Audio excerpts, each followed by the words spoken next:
Morning, Steve Freed in Chicago with the morning grain comments. Well, we've got beans down anywhere from 6 to 12 cents, corn about unchanged, wheat unchanged also. Over the weekend, pretty much dry over most of the Midwest. We had some showers in Illinois and Ohio that were pretty scattered.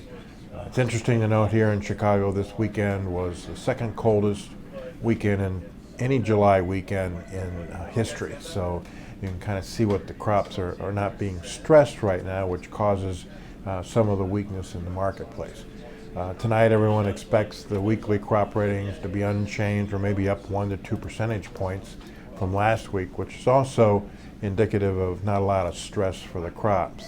2 weeks forecast should be mostly normal temps. We have a big rain event later this week in which most of the U.S. Midwest crops would enjoy a drink as we get into the ear-filling stage of the corn and beginning to set pods in the soybean crops.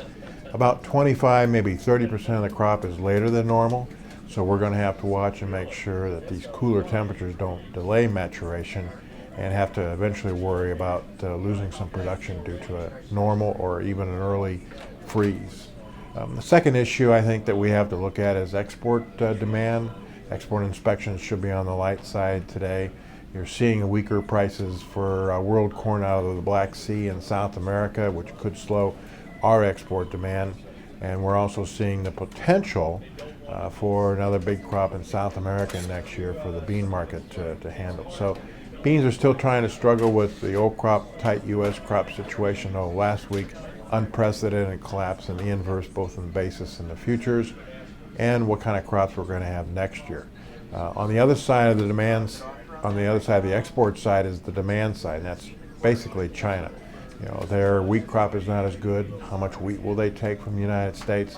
How many beans will they take around from the world? And do they need to import corn to add to their reserves?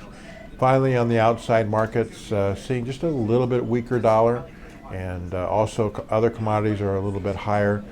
Dollar consistently is turning lower in thoughts that maybe, just maybe, Northern Europe and maybe China might show a little bit uptick in the economy, and so people move out of the risk of the dollar and maybe go into other alternative returns on investments. So again, without a weather heat threat, markets are lower, led by beans, and would expect a little bit lower trend into the rest of the week. As always, these are my thoughts, not those of ADM or ADM Investor Services. And have a safe and profitable trading day.